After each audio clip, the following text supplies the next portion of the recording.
La economía popular, el gran activo del país, es un título que lo pensé muchísimo después de analizar muchas cifras y analizar lo que es la economía popular. Ustedes se preguntarán primero qué se entiende por la economía popular y van a oír muchas definiciones.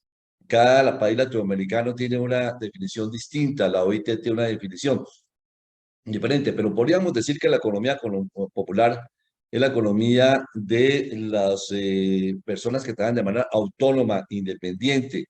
Nosotros llamamos en Colombia informal, es un término que a mí poco me gusta, pero es como le llamamos nosotros. Otros, la OIT dice que son la economía de aquellas personas que no tienen cabida, digamos, en la economía formal, que no tienen oportunidades. Yo difiero mucho de esa apreciación de la OIT, porque la economía informal de Colombia, nosotros el 65% de los que llamamos informales quieren seguir siendo informales, así tengan oportunidades en el sector, digamos, formal de la economía.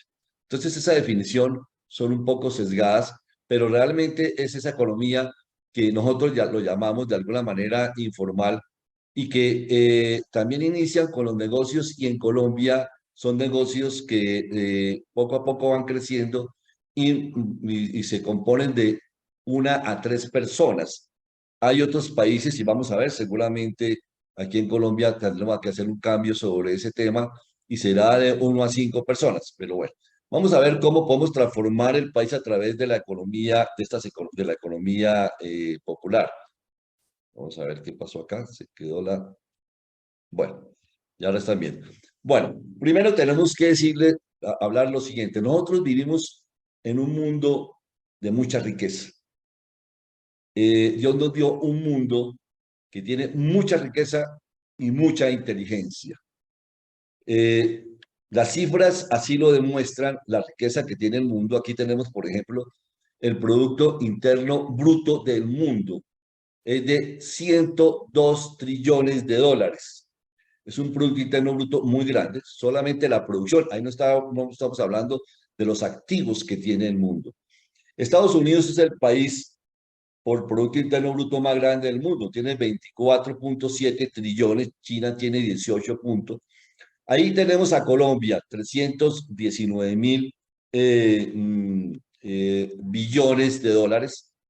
Eso está, si lo ajustáramos al tipo de cambio de hoy, tendríamos que el Producto Interno Bruto colombiano sería de 357.000 billones de dólares. Aquí aparece 319 porque se hizo cuando el cambio estaba en 4.900, más o menos a finales de diciembre. Estamos a 4.100, pues cambia muchísimo. Quiere decir que tenemos un Producto Interno Bruto muy parecido al de Chile, 352. Ahí tenemos, por ejemplo, un caso muy atípico que es el de Argentina. Aquí no aparece, pero tenemos un Producto Interno Bruto de alrededor de 456.000 billones, pero todo depende del tipo de cambio que los argentinos coloquen, porque tienen 15 tipos de cambio. Al final del año pasado estaban en 165 pesos, ahora están casi en 400 y hay cambios hasta de 1.000. Entonces, el Producto Interno Bruto también cambia muchísimo dependiendo de la política monetaria que se tenga. Pero ese es el producto que tenemos nosotros. El mundo es un país tan rico, es un mundo tan rico que si calculábamos el Producto Interno, el ingreso per cápita, hoy, en la proyección del cierre del mundo, de acuerdo con el Banco Mundial en el 2022, es de 13.125 dólares per cápita. Es un Producto Interno Bruto, es un ingreso per cápita muy alto. Si a eso le sumamos, eso es lo que se produce, pero no es tanto los activos. Es decir, con 13.125 dólares no habría pobreza en el mundo. Nadie sería pobre. Por supuesto, eso no existe porque hay una distribución del ingreso totalmente distinto, pero sería un Producto Interno Bruto alto. Eso indica la riqueza del mundo. Si fuera por la cantidad de activos, podríamos multiplicar el Producto Interno Bruto por más de 20 y darían todos los activos. Eso sería casi 2.000 trillones, seríamos todos millonarios. Eso indica la riqueza del mundo. Pero miremos ahora en Colombia. Colombia tiene un ingreso per cápita relativamente bajo, ajustado el dólar de hoy sería $6.900, lo cual estaría muy por debajo, casi la mitad del promedio mundial del Producto Interno Bruto. Eh, Chile es tal vez de los países y 16.000 dólares tiene en ingreso per cápita promedio, que es un ingreso per cápita ya bastante alto, y Uruguay lo tiene en 17.000. Pero resulta que el ingreso per cápita no lo dice todo. El ingreso per cápita confunde muchísimo porque está calculado en dólares, y entonces depende de cómo uno calcule el valor del dólar, la política que el país tenga sobre el manejo cambiario, etcétera. Y entonces hay un indicativo que es mucho más claro, mucho más importante, que es el ingreso per cápita por paridad de poder adquisitivo. El ingreso por cápita por paridad de poder adquisitivo es el verdadero indicativo que nos dice cuál es la riqueza individual de cada persona en promedio en los países. En dólares, digamos, internacionales, el mayor ingreso, aquí podemos ver el mayor ingreso per cápita, lo tiene Luxemburgo con $142.000, Singapur 127.000, etcétera. Estados Unidos 76.000. Colombia lo tenemos ya en $20.287. Pasamos de 6.500 a 20.000. Vamos a ver qué pasa, por qué ese cambio tan grande. Generalmente, cuando uno, ¿qué es el ingreso per cápita por paridad de poder adquisitivo?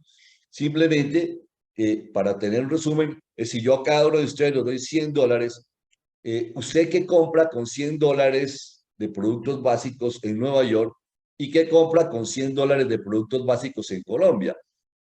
Por supuesto que en Colombia compraríamos, nos alcanza mucho más esos $100, mucho más nos alcanza esos $100. Y eso lo calcula tanto el Banco Mundial como el Fondo Monetario Internacional. Y por esa canasta, llamémoslo mundial. Muchos lo llaman también, hay unas formas rápidas de calcular lo que es el índice una hamburguesa McDonald's, pero digamos que ese es un índice muy ligero. Hay una metodología calculada por el Banco Mundial y el Fondo Monetario. Para el Banco Mundial son $20.000 y para el Fondo Monetario el de alrededor de $19.000. Están muy cerca. O sea que nosotros entonces ya por índice de poder adquisitivo no estamos tan mal. Chile es el número uno en Latinoamérica, está en $30.000, estamos a $10.000 de Chile. Uruguay es de 28.000, y ya podemos ver la Argentina, ya ahí no toma tanto el tipo de cambio, sino el poder adquisitivo. Por supuesto que Argentina tiene un ingreso per cápita mucho más grande que nosotros y estamos en 26.000. Pero importante es México, está muy parecido por poder adquisitivo que Colombia, en $21.000. China está en $21.000. Estos datos son fresquitos, son recientes, son de hace 4 meses, calculados por el Banco Mundial y por el Fondo Monetario Internacional. Entonces, ya empezamos a ver unas diferencias importantes en Colombia. Generalmente, cuando uno compara el ingreso per cápita por nominal contra el de poder adquisitivo, no hay tanta diferencia. Hay alrededor de un 50%. Si uno va a ver, por ejemplo, el de Luxemburgo, es mucho menor el por poder adquisitivo que el nominal. Es un poco al revés. Pero ¿qué pasa en Colombia? Vamos a ver qué nos está pasando en Colombia. Por eso hay diferencia. ¿Eso es algo positivo? Sí, es muy positivo que tengamos un por ingreso per cápita $20.000. Eso significa que estamos en una posición bien interesante en Colombia para dar un segundo paso, un siguiente paso en el desarrollo colombiano. Ahí estamos también con el cómo ha evolucionado en el caso de Colombia el ingreso per cápita por poder adquisitivo. Vamos, esta curva de Colombia que calcula también el Banco Mundial, y vemos que desde el año 1990 al 2022 vemos esa curva tan acelerada, esa pendiente tan grande que tenemos, y especialmente en los 2 últimos años, como por poder adquisitivo Colombia ha mejorado ostensiblemente por poder adquisitivo. Ese es el ingreso per cápita, vuelvo e insisto, por poder adquisitivo, o sea, es decir, promedio en Colombia.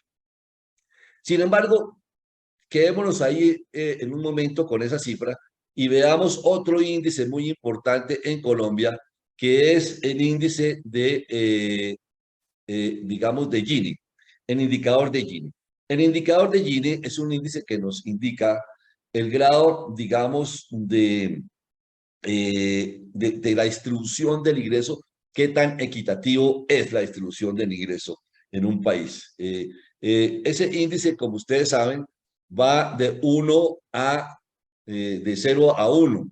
Digamos que 1 sería si habría una distribución totalmente equitativa, que todos los ciudadanos de un país tienen el mismo ingreso per cápita, el mismo distribución. Y digamos, perdón, 1 es cuando solamente una persona tiene todo el ingreso y 0 es cuando pues está realmente, o 0,1 cuando hay una distribución equitativa. Eso no existe, por supuesto. Es decir, cuando uno tira hacia 1 es muy inequitativo el país y cuando tira hacia 0 es más equitativo. Colombia tiene 50-51% de índice de Gini. Sin embargo, eso es relativo. Vamos a ver algunos ajustes que hay que hacer. Porque, por ejemplo, Argentina tiene un índice de Gini de 42 y Haití lo tiene de 41. ¿Qué quiere decir Haití con un índice de 41 contra Colombia que tiene 51? ¿Que Haití tiene mejor distribución del ingreso? Pues sí, tiene mejor distribución de la pobreza. Es decir, la pobreza es muy grande y está distribuida de manera equitativa en todo el mundo. Todos son pobres. Lo mismo le pasa, por ejemplo, a El Salvador, lo mismo le pasa a Cuba, que tiene mejores índices que nosotros de Gini. Los países desarrollados generalmente tienen un índice tendiendo hacia punto 30, están entre punto 30 y punto 40. Toda Latinoamérica tiene un índice de Gini muy alto, pero los más altos los tiene Brasil, primero Colombia. Colombia es el séptimo país más desigual del mundo, el segundo de Latinoamérica. ¿Qué está pasando? Pero ¿por qué? ¿Cómo podemos mirar esa desigualdad?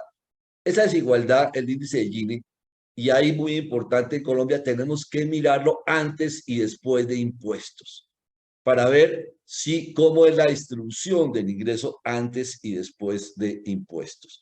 El índice de Gini solamente mirándolo así de una sola forma no sirve, no sirve, porque realmente todos los países antes de impuestos tienen una distribución muy poco equitativa. Ahí vemos en este cuadrito que es un cuadro que es producido por la OCDE y aquí manejado muy bien por dos economistas, Miguel Benítez y Luis Fernando Mejía, quienes sacaron un libro para Fedesarrollo calculando este índice para Colombia a través de su historia, y es un estudio bien, bien importante.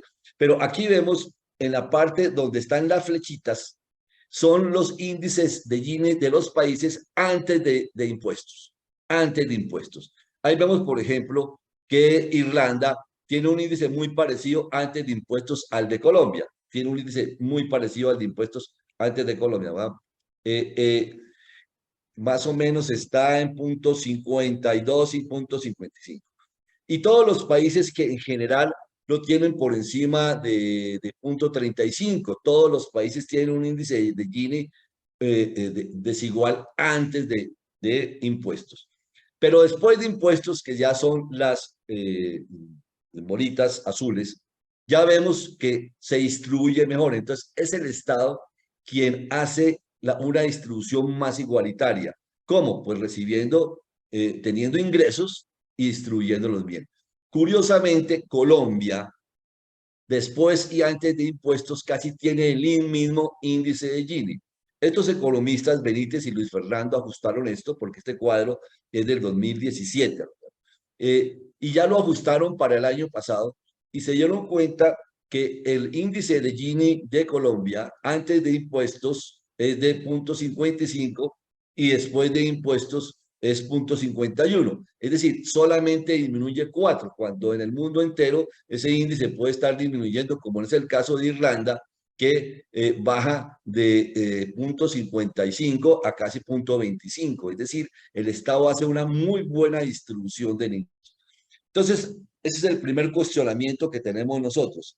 ¿Qué nos está pasando a nosotros? Porque nosotros tenemos cosas buenas, que hemos hecho para que tengamos una distribución tan precaria en ingresos por parte del Estado. Algo está fallando, no solamente en la distribución, sino que en el concepto de nuestra economía. Miremos que de todas formas el Estado hace cosas buenas, distribuye, pero hay 3.5 millones de hogares que reciben subsidios sin ser considerados pobres o vulnerables. Es el primer punto que tenemos. Distribuimos bien, distribuimos subsidios, pero no a quienes lo necesitan. Y hay varias razones. Primero, porque gran parte de esto se distribuye por parte de los alcaldes y lo hacen de una manera política.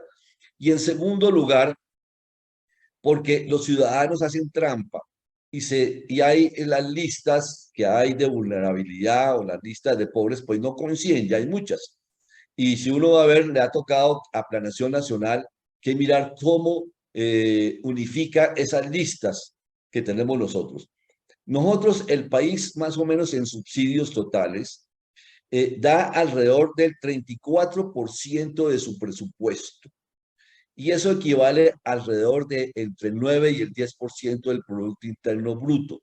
¿Cuánto distribuimos en Colombia de subsidios? Alrededor de 140 billones de pesos. Es una distribución de subsidios importante. Eso incluye, por supuesto, el subsidio que se paga a las pensiones y que se paga a muy pocas personas. Entonces tenemos 140 billones. Nosotros tenemos una focalización interesante como concepto de a quién le debemos, pero no cómo lo hacemos. Entonces nosotros tenemos varios subsidios ya focalizados como Familias en Acción, Jóvenes en Acción, Colombia Mayor, compensación del IVA, ingreso solidario, que ahora se llama renta ciudadana, y otros dos nuevos que se llama Igualdad y Equidad e Inclusión Social y Reconciliación, que son los dos nuevos subsidios que entraron a partir de la reforma tributaria y del plan de desarrollo que tenemos para los próximos años. Así que nosotros del 2018 distribuíamos 2.5 billones en estos subsidios, no en todos, sino en estos, que son focalizados, y en el 2024 vamos a tener 26 billones de subsidios. Es decir, vamos a multiplicar por 10 los subsidios que se entregan focalizados en los próximos años. Aquí tenemos algo que es muy importante. Hay un economista, Tomás Piketty, que es muy tomado aquí por el gobierno y muy famoso, y ha estudiado mucho lo que es la desigualdad en el mundo entero. Se los recomiendo, son los libros, Tomás Piketty, de 2000 páginas cada libro, porque tiene muchos cuadros, muchas cifras, pero este cuadrito me pareció importante para mirar algo que es interesante de una gran pregunta y es si ha servido las aperturas económicas en el mundo, ¿qué ha pasado? Este cuadrito analiza solamente el 10% de la población más rica del mundo. El 10% de la población más rica en el mundo en el año 1900 y ahora en el 2020. ¿Qué porcentaje del ingreso tenía? Entonces, en el año 1900, por ejemplo, vemos que Estados Unidos, el 10% tenía alrededor del 42% del ingreso total. En Europa, el 10% tenía el 50% del ingreso total. En el año 1980, tal vez es el año, la época en donde mayor igualdad hubo. Ya Estados Unidos, el 10%, en los Estados Unidos tenía apenas el 36% del ingreso y Europa se volvió un continente muy igualitario. Aproximadamente tendría un 28% del ingreso total de los europeos, lo tenían el 10% de la población, o sea, muy igualitario. Vino la apertura en el mundo y volvimos otra vez a los índices de 1900. O sea, la apertura dio mucha riqueza, creció mucho el mundo, pero no hubo más igualdad. No hubo. Y eso nos pasó, por supuesto, en Latinoamérica. No hubo más igualdad. Entonces, esos son los cuadros que tiene Tomás Piketty. Bueno, hasta ahí una introducción del mundo, de cómo estamos. Y vamos a ver el concepto de nosotros de empresa y poder adquisitivo. Uno de los elementos fundamentales, y antes de pasar a la economía popular, vamos a ver que no se puede hacer empresa ni crecimiento de un país si la población no tiene poder adquisitivo. De eso se dio cuenta el capitalista más grande, que es Henry Ford. Y aquí vemos el Henry Ford. Este es el T, el modelo T. Henry Ford en el año de 1914 producía 250.000 vehículos Ford y el precio del vehículo era de $835 y el salario diario que pagaba Henry Ford a sus trabajadores era de $2. En el año de 1916, Henry Ford bajó el precio de los vehículos porque se puso la meta de que todos sus trabajadores y gran parte de los trabajadores de los Estados Unidos pudieran adquirir el modelo T de la Ford. Y bajó de 835 a $490 el modelo T. Y subió el salario diario de $2 a $5. Entonces, imagínense que bajó el precio casi el 65% y más que duplicó el salario. ¿Qué pasó en el año de 1921? O sea, 7 años después, que dejó el vehículo a los mismos $490 y subió las ventas a $1.000, a $1.000, pero a 1.000.000, perdón, de dólares las ventas del vehículo. Entonces, podemos ver ahí con toda claridad cómo aumentando el poder adquisitivo de las personas, aumentó de una manera ostensible las ventas. No obstante, introdujo el concepto de la línea de ensamble, que es un concepto bien importante porque mejoró ostensiblemente la productividad. Entonces nosotros vemos claramente que uno puede subir los salarios para mejorar el poder adquisitivo de los empresarios siempre y cuando se mejore la productividad. Nosotros ahora tenemos aquí un tema que es bien importante, que es ahora vamos a ver el Producto Interno Bruto colombiano, el Producto Interno Bruto colombiano, ya por el lado de la demanda. Esto es bien importante, estas cifras de nosotros, porque vamos a ver lo siguiente. El Producto Interno Bruto colombiano por el lado de la demanda, de la demanda, el año pasado fue de 1.463 billones de pesos, 1.463. De esos 1.463, 1.050 billones, es decir, el 72% es consumo de hogares, el 14% consumo del gobierno, formación de capital es el 22%, 319.000. ¿Qué es eso de la formación de capital? Es lo que no consumimos porque lo ahorramos o las máquinas que los empresarios compramos, los activos, etcétera. Es la formación de capital. Y las exportaciones fueron 299 billones e importamos 411. Es decir, el comercio exterior nos quita el Producto Interno Bruto en el neto. Así las cosas, vemos que el consumo de hogares es el motor fundamental de la economía colombiana, del Producto Interno Bruto. Es decir, que si usted fuera un ministro de Hacienda, lo primero que pensaría es que hay que impulsar el consumo de hogares. Por tanto, los impuestos, el IVA, por ejemplo, es regresivo con relación al consumo, porque todo lo que nosotros consumimos se convierte en producción. Entonces hay que darle poder adquisitivo. ¿Quiénes consumen en Colombia? ¿Quiénes son los que consumen en Colombia? Los hogares 1, 2, 3 y 4, de estratos 1, 2, 3 y 4, donde tenemos más del 80% de la población.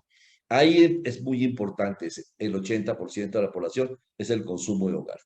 Nosotros, el consumo de hogares el año pasado subió el 10,8%, una cifra muy importante, y la formación bruta de capital subió el 20%, el 20%. Este año el consumo de hogares está disminuyéndose en el 4% y la formación bruta de capital está prácticamente en cero. Ese es un problema que tenemos nosotros. Vamos a ver qué va a pasar con las reformas, si la reforma va a ayudar a esto. No lo creo, no lo creo. Ya sabíamos nosotros que si le pegábamos al consumo de hogares íbamos a tener un problema grave.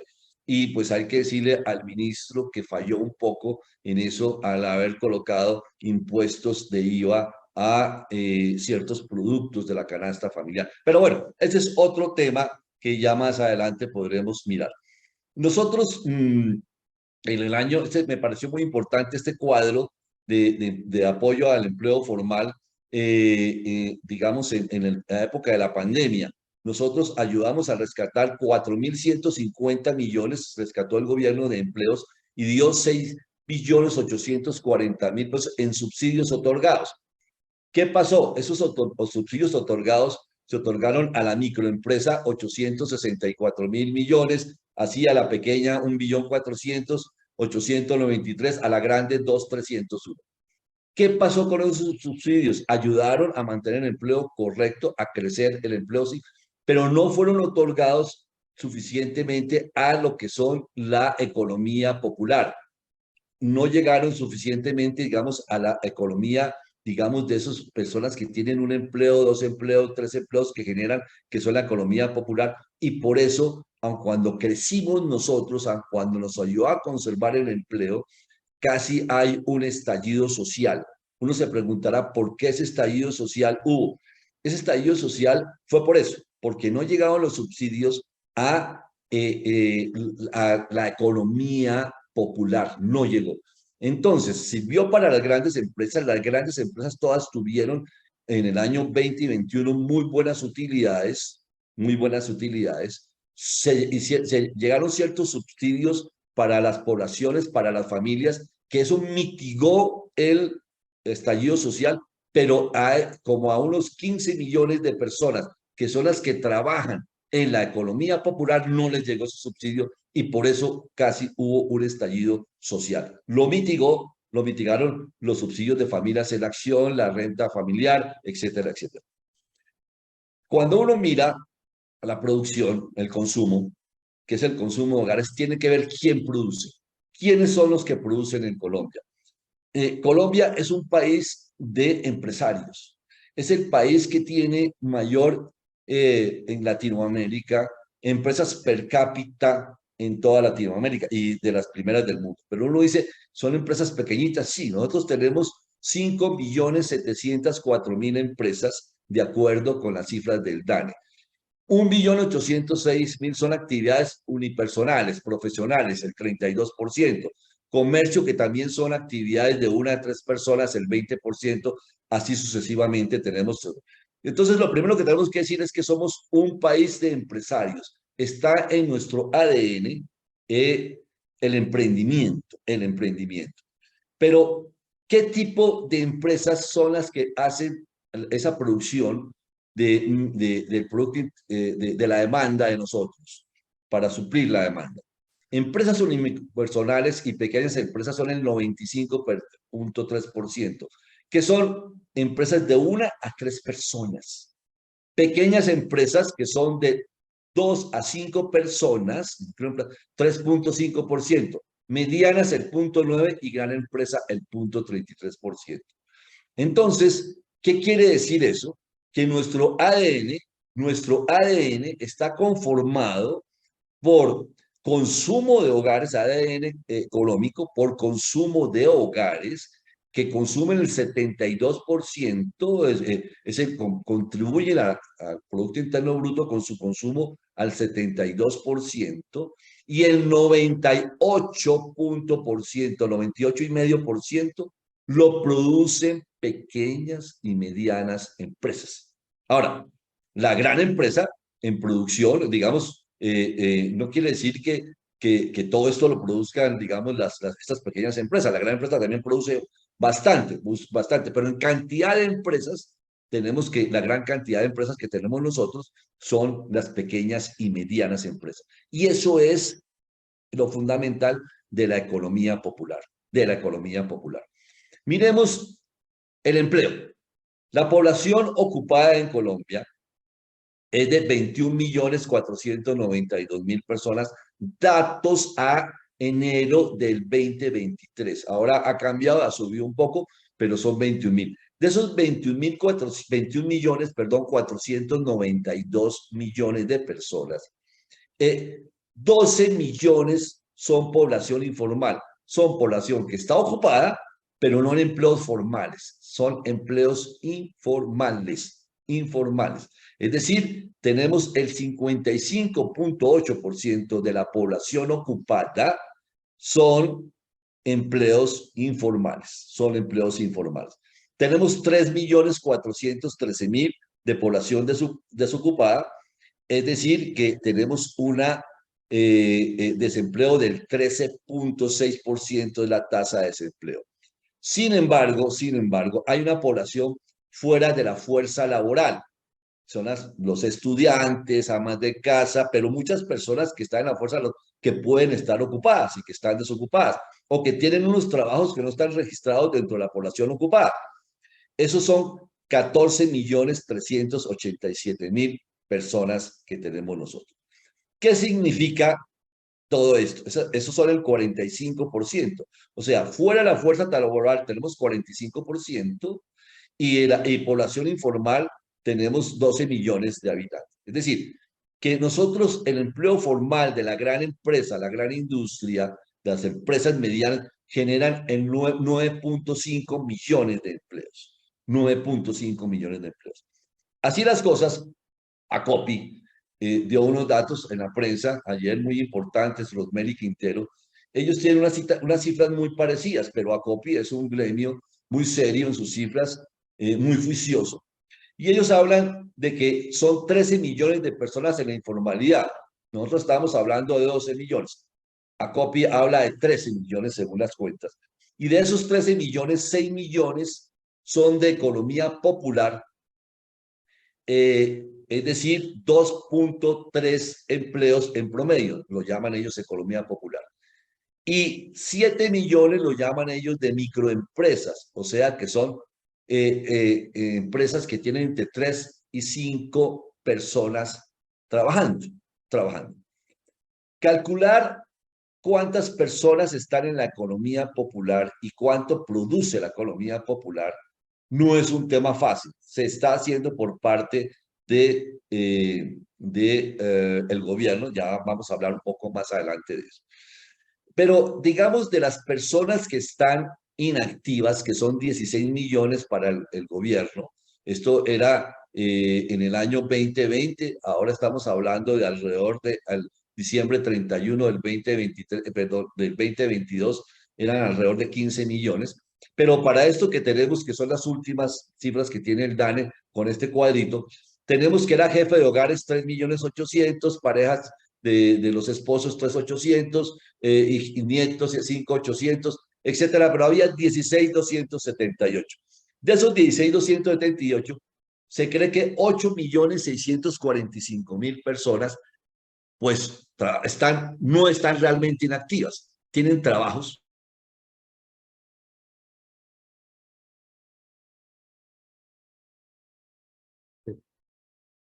Se desconectó. ¿Se desconectó Enrique?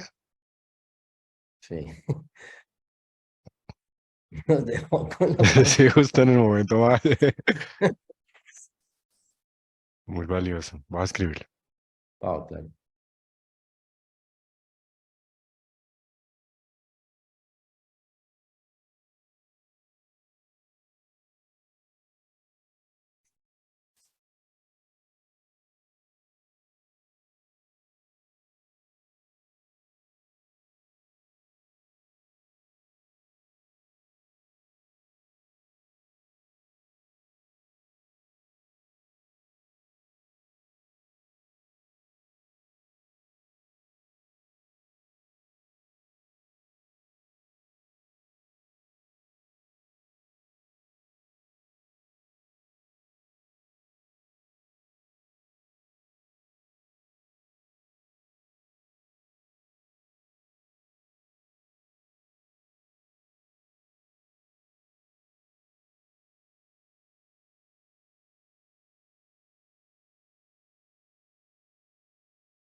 Se fue la luz donde Enrique y ya está volviéndose a conectar.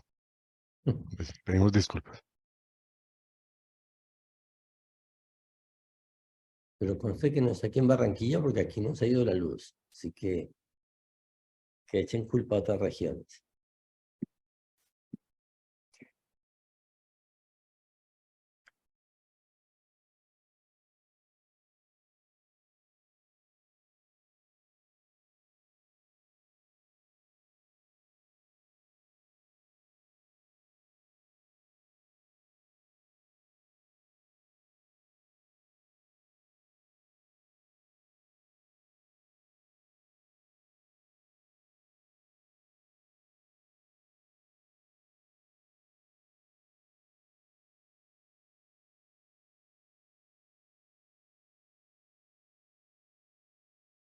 Acá ya se conectó de nuevo, se está conectando de nuevo, Enrique. Ya está entrando.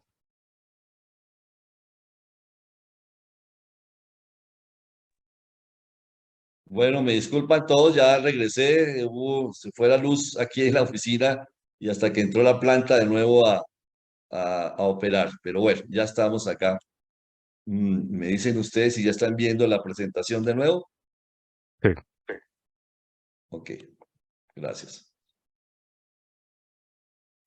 Bueno, estábamos hablando de que una de las tareas importantes es poder calcular cuántas personas están involucradas dentro de la actividad de la economía popular. No es fácil este cálculo. El DANE está calculándolo. El gobierno le dio plazo para noviembre de presentar sus cifras. Pero en el entretanto hemos hecho unos cálculos nosotros de cuántas personas están en la economía popular.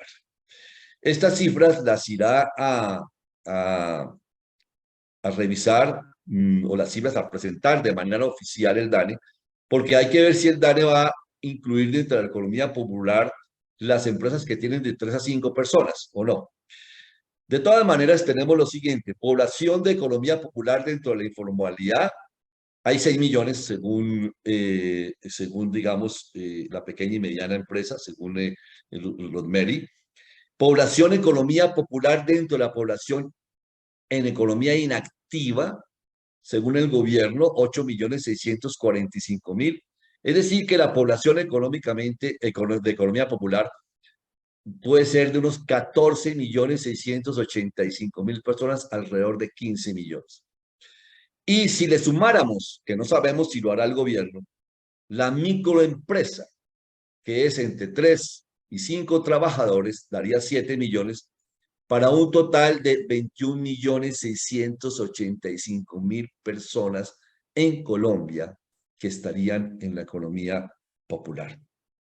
Contra 9,5 millones que tenemos nosotros de personas que estarían en la economía formal.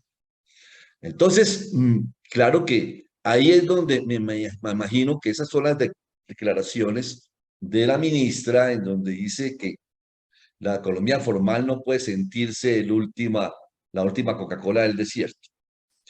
Esas declaraciones, digamos, ni las declaraciones de la economía formal ni la de la ministra son correctas, son buenas, ninguno de los dos. Porque eso es como decir qué es mejor, la pierna izquierda o la derecha, el cerebro o el corazón. Es decir, en una economía las dos se necesitan. La economía grande, la economía formal, necesita, por supuesto, el poder adquisitivo de los colombianos. Necesita los hogares 1, 2, 3, 4 para producir, para que ellos son los que le producen. Y de hecho, esos 10 millones de trabajadores que están en la economía formal y esas empresas que son aproximadamente, digamos, unas 100.000 empresas de las 5.700.000 que tiene Colombia, pues esas producen aproximadamente un 50% del Producto Interno Bruto. Se cree que la economía informal, esta que estamos hablando, esta de estos 14 millones de personas, estaría produciendo alrededor del 35% del Producto Interno Bruto. Si le sumáramos esos 7 millones de personas que están en empresas entre 3 y 5 trabajadores, pues seguramente estaríamos que se igualarían las cargas, producirían alrededor de 50% también del Producto Interno Bruto. Como les cuento, esto no lo sabemos, dentro del Plan de Desarrollo se aprobó la creación del Sistema de Información Estadístico para la Economía Popular, se llama CIEP, y lo debe implementar el DANE. El gobierno le dijo al DANE, calcúleme esto y entrégame los datos en noviembre de este año. Entonces vamos a esperar qué va a decir el DANE, cómo lo va a calcular, a quienes incluye en la economía popular, a quienes no va a incluir en la economía popular. Por otra parte, tenemos que Colombia es un país de emprendedores, de empresarios. El año pasado se registraron 310.000 empresas en Colombia. 310.000 empresas. Se liquidan otras tantas, pero eso habla mucho del emprendimiento colombiano. Entonces, si nosotros queremos mirar la economía colombiana, tenemos que llegar a ciertas conclusiones importantes que desafortunadamente no las hemos mirado con esa lupa que se necesita mirar. Lo primero es que, digamos, las grandes conclusiones. La economía popular, la unipersonal y la microempresarial son parte fundamental de nuestro ADN económico. Es decir, si nosotros tenemos que hacer prospectaciones económicas, políticas económicas y reformas laborales, no las podemos hacer solamente para los 10 millones de personas que trabajan en la economía formal, ni tampoco solamente para las empresas, las 100.000 empresas que tienen esa producción fruto de esos 10 millones de trabajadores de la economía formal. Tenemos entre 15 y 22 millones de trabajadores de la economía informal, dependiendo de lo que nos vaya a decir el DANE en los próximos meses. Entonces, de todas maneras, son parte fundamental del ADN económico. Mejorar la economía parte de entender que la economía popular es nuestro más grande activo. Si vemos la economía popular, que es también una mala, digamos, visión de la economía, verla como la de los vendedores ambulantes o de las personas que no tienen empleo y tienen el rebusque porque están pidiendo en los semáforos o vendiendo cositas en las calles, ese es un gran error. Eso es un gran error. O también si lo vemos también como, digamos, la economía de los conocimientos ancestrales, cosas. No, no podemos volverla como de nichos o de conceptos solamente ideológicos para defender una u otra ideología. Tenemos que entender que es nuestro principal activo, uno de los activos, y que ese activo no lo podemos poner ni ideologías, ni de izquierda, ni de derecha, ni le podemos, lo tenemos que saber administrar, saber gerenciar, tanto por parte del gobierno como por parte de nosotros los empresarios. Eso no es una actividad que le corresponda solamente al gobierno. Por parte de los empresarios, para formalizar empleo, sí, pero no necesariamente. Pero sí para poder pensar en que hay que mejorarles el poder adquisitivo a esa economía y darles productos más económicos. A lo mejor sacrificar margen para poder dar productos a toda esa economía popular y que puedan crecer la economía y también nuestras empresas. Se hizo hace un mes una encuesta muy interesante que hizo el gremio de aliadas. Y ese gremio le preguntó a todas las personas que están en la economía popular si querían formalizarse y dijeron no. El 65% dijo no. Nosotros no queremos empleos formales. Queremos es que nos ayuden a mejorar nuestro poder adquisitivo y a mejorar nuestras empresas que ahora las llaman informales. Y no sé por qué nos llaman informales si nosotros producimos, si así sea un solo empleo, generamos empleo, no nos tienen que dar subsidios y lo que necesitamos son mejores condiciones de trabajo. Tienen toda la razón. Entonces, ese es otro elemento que tenemos que entender. La clave para un crecimiento económico más acelerado está entonces en mejorar el poder adquisitivo de los más pobres y apoyo a la economía popular. Nosotros los colombianos no podemos seguir creciendo al 3 y 4%. Si no crecemos entre el 5 y el 7%, no vamos a llegar a unas mejores ligas. Para hacerlo, tenemos que mejorar el poder adquisitivo de los más pobres y apoyar a la economía popular. El tema es que la informalidad la tratamos como si fuera un pasivo económico, ¿no? Los informales. A mí por eso no me gusta, eso lo manejaron en España muy bien y lo llaman los autónomos, mucho más decente, creo yo, por lo menos. Lo mismo los independientes. Nosotros lo llamamos los informales. Entonces la informalidad la tratamos como si fuera un pasivo económico y para regularla le damos tratamiento y exigencias de empresas corporativas, que eso es un error. Uno no puede a estas personas que son informales tratarlas como empresas corporativas. De hecho, ¿cómo alguien quiere formalizarse? Si de entrada le decimos usted tiene que registrarse en la Cámara de Comercio y en la Cámara de Comercio cada año a estas personas que se van a formalizar le cobran por el registro mercantil 1,5 millones, 2 millones de pesos. O si el Estado lo pone a hacer la declaración simplificada, que fue mal, se entendió mal esa declaración simplificada, y lo que único que tiene simplificado es que le quitan renglones de la otra declaración, pero realmente no es nada simplificado. Ya vamos a ver cómo debería hacerse. Pero son temas que tenemos que manejar de una manera. No se puede manejar la economía formal igual que la economía autónoma. No se puede manejar con los mismos procedimientos para que sean formales las dos. El colombiano quiere ser su propio empleador, no quiere emplearse. Lleva la sangre en la vena el emprendimiento. Nosotros creamos muchas empresas que desafortunadamente no sobreviven porque le damos tratamiento de grandes en la formalización, corporaciones, y no lo que son. Son generadores de consumo y de empleo. Son las que generan el consumo grande y el empleo. Así solamente sea un empleo. Y el Estado sí puede formalizarlo. Vamos a tener el ejemplo de cómo lo hicieron los españoles que estaban en el año 1984 casi en la misma condición de Colombia, pero hicieron dos regímenes especiales de formalización y de tributación. Es decir, la formalización y la tributación, para lo que lo llaman los autónomos, es distinto a la formalización y tributación de las corporaciones o las empresas que llaman ya de economía más formal. Entonces es un tema que tenemos también que revisar y empezar a cambiar, a estructurar, que ya se está empezando a tener conciencia de la necesidad de estructurar este tema. Bueno, ¿qué puede hacer el Estado para fortalecer la economía popular? Ese es parte del tema de esta charla. Después vemos qué pueden hacer los empresarios. Esa es otra charla que espero que podamos dar más adelante, qué puedan hacer los empresarios. Pero pensemos en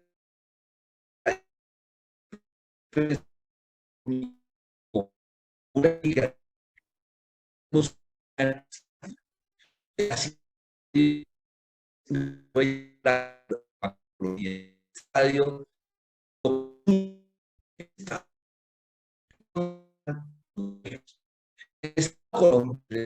que sea de parte del Estado colombiano una serie. También tenemos una serie de factores juiciosos que tenemos nosotros y en general tenemos una buena macroeconomía. Dentro de esa macroeconomía tenemos una institucionalidad buena. Esa institucionalidad, una cosa es la institucionalidad y otra cosa son las personas que manejan la institucionalidad. Nosotros, creo yo, hemos sido un poco injustos con los congresos colombianos.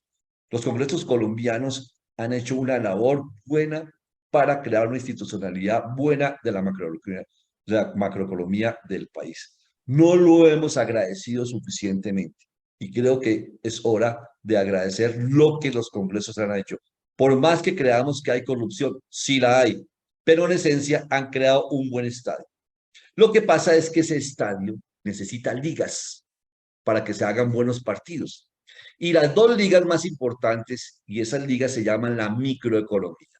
Las dos grandes ligas son la Liga de los Municipios, que manejan el desarrollo territorial, y la Liga de las Empresas, que es manejar el desarrollo sectorial.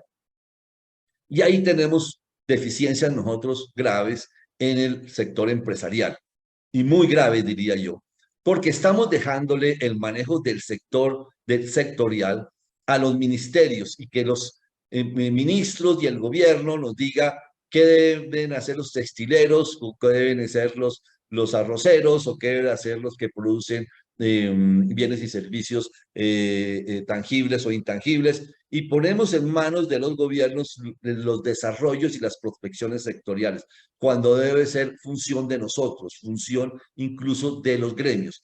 Ahí ya miraremos más adelante qué va a pasar, pero son cosas que tenemos que mejorar. No estamos manejando bien la microeconomía.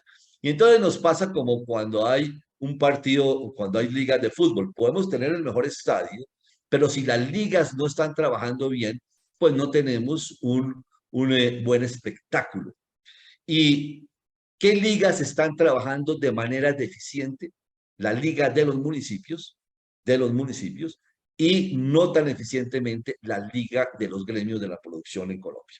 Porque los gremios se nos han vuelto unos gremios para proteger ciertos sectores, para proteger ciertas condiciones, pero no hay quienes prospecten los sectores económicos. Los sectores de las economías han sido todos desarrollados por los empresarios, no han sido desarrollados por los gobiernos, y son los que desarrollan los puertos, las carreteras, las capacitaciones, las universidades de empresarios.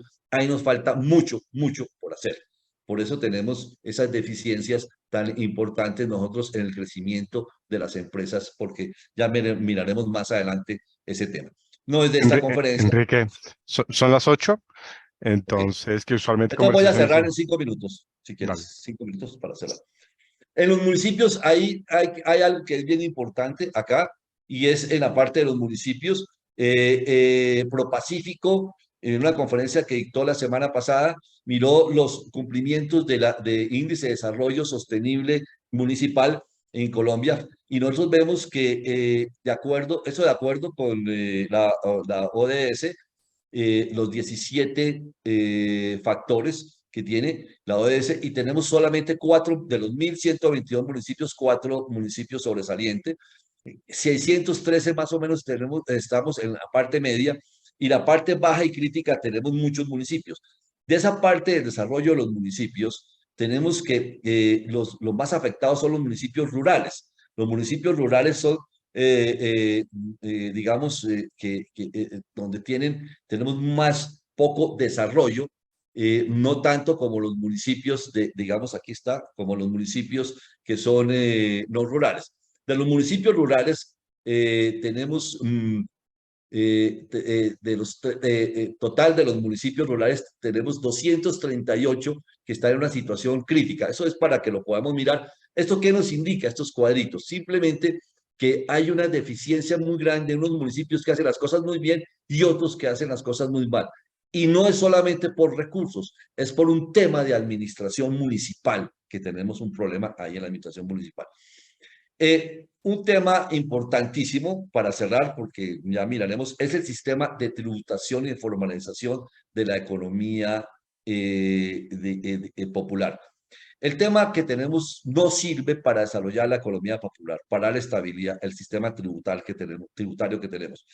Nosotros hemos propuesto el sistema modular que tienen en España. En España, esa tributación modular la colocó el Estado para la economía que ellos llaman de los autónomos. Son esa economía popular que factura hasta 250.000 euros al año. Y el Estado le dijo a las personas, primero vamos a creer en el ciudadano y generarle confianza. España tomó todas esas personas que están en la economía popular, que están generando trabajo, y dijo, les vamos a creer, no les vamos a perseguir, vamos a creer lo que usted factura. Si usted factura, supongamos, 100 millones de pesos, en pesos colombianos, le creemos. No necesita presentar ningún formulario, nada, y usted va a estar dentro del módulo de los que, si son tenderos, facturan 100 millones de pesos. Tienen muchos módulos. Y le vamos a creer, y le vamos a generar confianza. No lo vamos a perseguir, no lo vamos a acosar. Usted es un contribuyente primerizo, le vamos a ayudar y le vamos a facilitar el ingreso al sistema tributario. Ese sistema está en función de la actividad, es voluntario, y le vamos a cobrar una cuota fija mensual o trimestral, que se la vamos a cobrar el que está en un 3% alrededor, está realmente entre un 2 y 4%, un promedio del 3%, y esa cuota incluye impuestos sobre la renta e incluye el IVA. Si usted factura 100, le cobramos 3 millones y medio al año, usted lo puede pagar por cuotas mensuales, es decir, de alrededor de 300.000 pesos mensuales, o trimestrales o semestrales, y no tiene que presentar ningún documento, solamente se inscribe y paga el dinero que tiene que pagar. Así le facilitamos, no lo vamos a perseguir. Y ahora, si usted facturó más o facturó menos y quiere presentar su declaración, pues preséntela. Eso no, y así lo vamos formalizando. Pues, ¿qué ha pasado con eso? Con esa tributación modular. No es la misma simplificada que tenemos nosotros, que hay que presentar IVA, retefuente, reteica, etcétera. Para un pequeño y mediano, pues le quita toda su dinamismo y lo tiene que gastar en lo que no necesita gastarlo, que son en cuestiones administrativas. Esto se lo simplifica el gobierno. ¿Y qué pasó? Mire que en España estábamos en el año 84 casi lo mismo que en Colombia, que casi el 50% era de una economía informal. Hoy por hoy, los cotizantes a la seguridad social en España son el 92%, mientras que en Colombia somos el 50%. ¿Qué pasó en España? Pues todas estas personas entraron a la seguridad social, se formalizaron en la seguridad social, porque el Estado le dio una serie de beneficios, y declarantes del impuesto a la renta, que también en el 84 en España eran alrededor de 4 millones, como lo son hoy en Colombia, pasaron a 21 millones. Entonces, no solamente el Estado los formalizó, les ayudó, sino que la tributación en España se aumentó de manera ostensible, porque pensaron en que esa economía popular era también un gran activo de ellos. Y no era tan grande como lo es en Colombia. En Colombia, esa economía popular y en general en Latinoamérica es mucho más grande, pero lo era grande en España.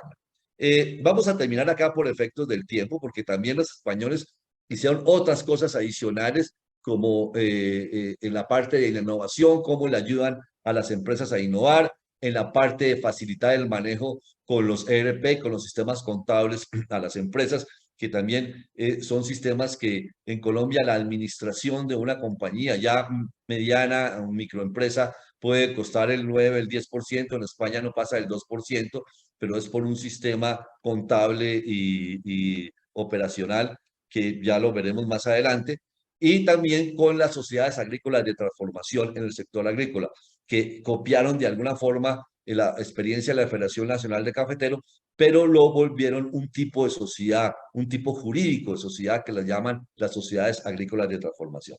Bueno, hasta aquí entonces la charla. Me disculpan por el inconveniente que tuvimos de la luz, pero eso es el mensaje que yo quería darles, la importancia de la economía popular en Colombia, que lo debemos manejar como un activo muy importante, y no darle tratamiento de pasivo como lo hemos venido dando tanto por parte del gobierno como por ciertos sectores de la sociedad. Muchas gracias y quedo pendiente de cualquiera de las preguntas que me quieran hacer.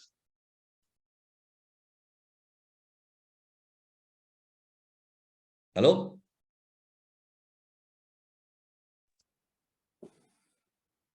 ¿Aló? Y te escuchamos. Te escuchamos, te escuchamos. Bueno, no sé si hay alguna pregunta. Yo tengo una, pero no es sobre el tema, sino de la continuación del tema, porque digamos que quedé iniciado. Me encantaría invitarte para continuar la charla y reprogramaríamos la fecha, porque me parece que quedamos, y lo estoy sintiendo en el chat de las personas que invité hoy, que están diciendo, wow, esto es para hacer una segunda parte. ¿Nos permitirías invitarte a una segunda sesión?